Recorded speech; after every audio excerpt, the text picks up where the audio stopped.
Smash Ultimate, competitively speaking, was a beauty to watch at the beginning of its meta. Every possible character being played and crazy sets and games happening was such a privilege to witness all at once. However, when you look at Smash Ultimate competitively now, it absolutely looks like a shell of its former self, and there are many reasons for this. However, I'm going to point out the character aspect of the downfall and how removing certain ones cannot really bring back the glory days of the game, but make the game pretty close to its 2019 self, and make the game feel like Smash again. My name is Darkfeld, and I'm going to be talking about why removing these characters will save Smash Ultimate competitively. Let's start with Snake. Snake has always been a polarizing character in competitive Smash, but in Ultimate, he represents everything that makes the game feel like a slog to watch and play against. His toolkit is built around one core philosophy, making the game as slow, defensive, and mentally exhausting as possible for everyone involved. Grenades, C4, Nikita missiles, and Cypher give him an almost unmatched ability to control space from virtually every angle of the stage.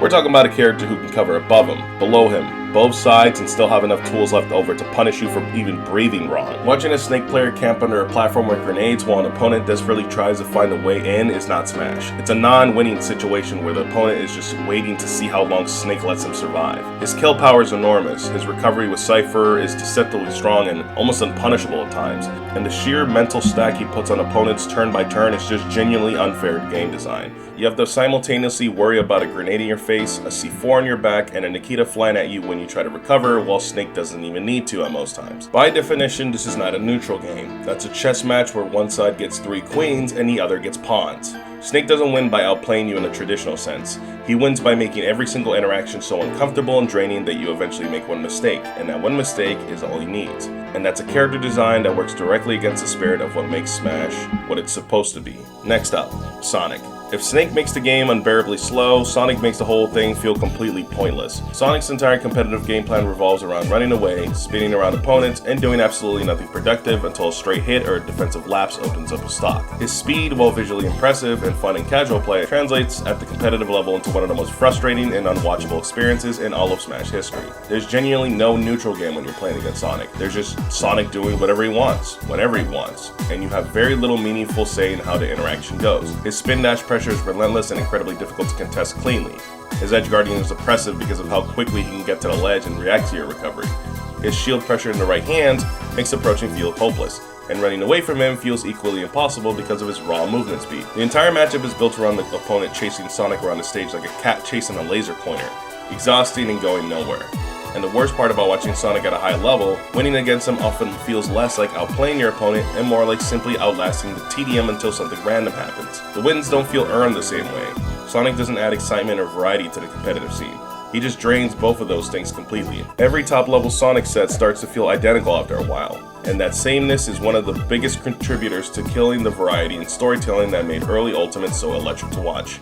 R.O.B might genuinely be the most quietly oppressive character on this entire list. He doesn't attract as much mainstream criticism as Snake or Sonic, and that's honestly part of the problem.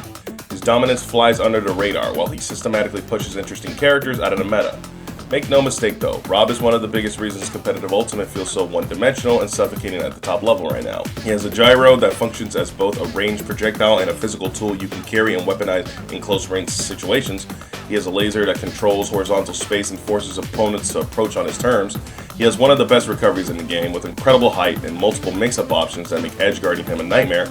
He has solid, reliable, close-range options. He has a kill power that seemingly comes out of nowhere at percents that feel way too early for how safe he's been playing the whole stock. And what makes R.O.B genuinely dangerous as a design problem is that he essentially has no real exploitable weakness, besides his weight. He's a zoner who can just decide to fight you up close if zoning stops working. There's no single approach that beats him cleanly. He rewards patience, suffocating, territory-controlling playstyles, and systematically punishes characters who want to engage in honest, dynamic gameplay. He's not flashy, he doesn't draw crowds, and his quiet dominance at the top level pushes more exciting and interesting character choices further and further out of viability. R.O.B being removed from the equation would open up the mid and upper tier ecosystem in ways people don't fully appreciate until they imagine the meta without him. Okay, Luigi. I have to be upfront about something here. Luigi is actually my secondary character. I play him. I know his kit inside and out. I know exactly what he can do and why he's so effective. And I even made a specific tech for his 0 to death confirmed that actually makes him even more busted. So you can check out this video here and link is in the description. And it's precisely because of that first-hand experience that I can tell you with full confidence and zero bias Luigi is absolutely busted and probably shouldn't exist in competitive play the way he currently does. His combo game is arguably the single best on the entire roster. The moment Luigi gets a grab on you, the conversation is essentially already over. We're talking 0 to deaths, full stock burns off of a single grab confirm, strings that go on so long that the opponent just has to sit there and watch your percentage climb while they wait for it to end. Cyclone is an absurdly powerful and versatile move that functions as a combo finisher, a get out of jail free card, and a kill tool all in one.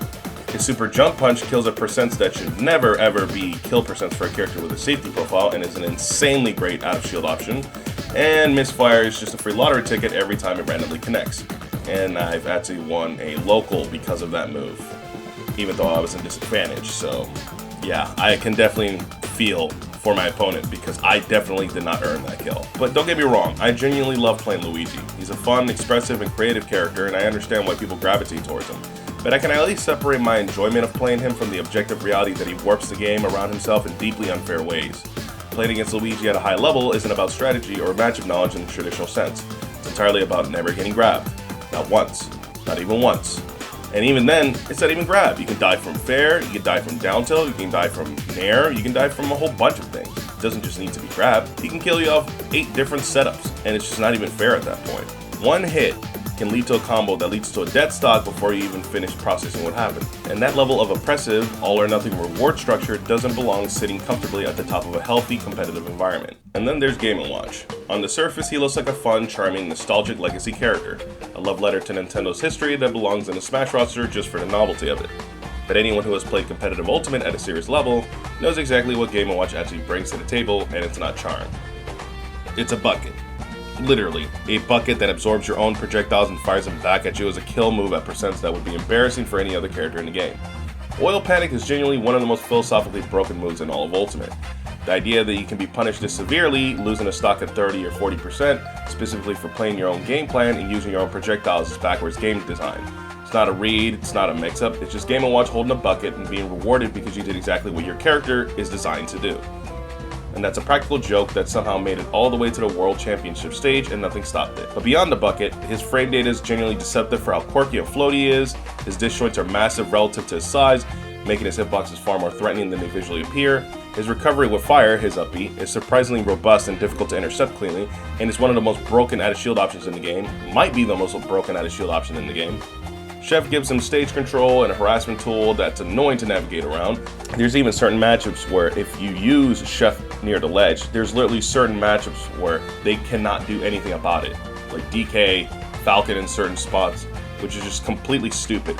They don't even need to learn how to ledge trap properly. All they need to do is just press B into F tilt, and it just guarantees them a stock. And his overall neutral game rewards players for forcing opponents into bad habits and then capitalizing when those habits break. Game & Watch is a character whose entire design philosophy revolves around punishing you for playing your game rather than rewarding the Game & Watch player for playing theirs.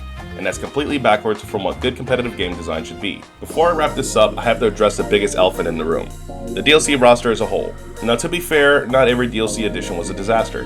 Banjo & Kazooie came into the game with a relatively grounded and fair kit that doesn't warp the meta around them. Sephiroth, while strong at times, operates within a framework that feels like he belongs in Ultimate's competitive ecosystem, and he has a fair amount of weaknesses, like his weight, considering the fact that even when he gets wings, sometimes he dies way too early. And as busted as Joker is, he does require a lot of fundies to even be good, especially if you have to play him most of the time with just his base version, and that requires a lot of skill and a lot of fundies. But, you know, I'll give these 3 a pass. However, everyone else, that's where it gets kind of complicated. For these 3, I might give these 3 a pass. However, everyone else, Steve doesn't play Smash Ultimate. He plays a completely different game where he mines the stage into an infrastructure project and then wins using resources nobody else has access to. Kazuya brought a Tekken execution barrier into his Smash environment, rewarding one very specific type of player who puts in lap time specifically for him while being nearly opaque to anyone trying to understand the matchup from the outside. And on top of that, his 0 to death setups are just absolutely unfair. The amount of iframes on his moves just make no sense whatsoever. Pyra and Mithra together give you some of the best frame data and range in the entire game, wrapped in a character swap mechanic that adds yet another layer of complexity to an already overwhelming matchup. Min Min can control half the stage from ledge with their arms indefinitely, making entire portions of the game against her feel like they simply don't apply. No risk involved by throwing all your arms in any spot that the opponent could possibly jump or walk into. no risk required. The thorough line across most of the DLC is that these characters were designed to be exciting and powerful enough to justify the purchase price, and that ambition bled directly into the competitive space in ways that were never fully corrected. Power crept in with every new character release, and it never came back down. The base game had its own balance issues, but the DLC accelerated them dramatically and pushed the meta further and further away from the open, varied, creative environment that made early Ultimate so special. So there you have it. Snake, Sonic, R.O.B, Luigi, Game & Watch, and the bulk of the DLC roster. Maybe I might exclude these three, but I don't know. Even then, I just want to get rid of DLC in general. But just let me know if you guys think that that's too much or if you think these guys get a pass. The characters that intentionally or not gradually reshape the competitive Ultimate from a wide-open celebration of the entire Smash roster into something far narrower and less exciting to watch unfold. Now, I want to be clear about something important before anyone comes to the comments swinging. Now, I'm not calling for these characters to be banned from competitive play entirely, and I'm not asking tournament organizers to overhaul the rule set or telling top players that the character of choice should be wiped off the map. The people who have dedicated themselves to mastering Snake, Sonic, R.O.B, and the rest have put in serious work and deserve genuine respect for what they've built at the top level. And that's not the argument, and it never was.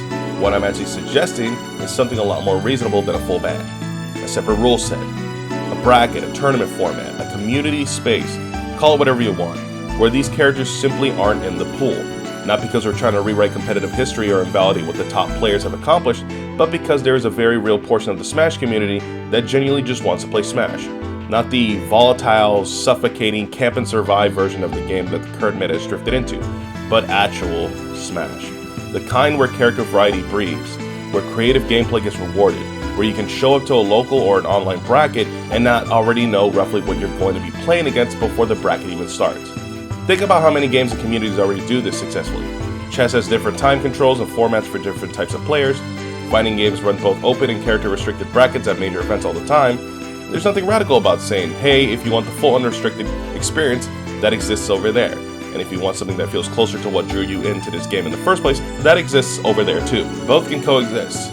Both communities can thrive side by side without one invalidating the other. The early meta gave us Wario, Pokemon Trainer, Palutena, Zero Suit Samus, Marth, Fox, Mega Man, a wide open cast of characters all telling different stories every single tournament weekend. It felt alive, it felt unpredictable, it felt like anything could happen and anyone could win.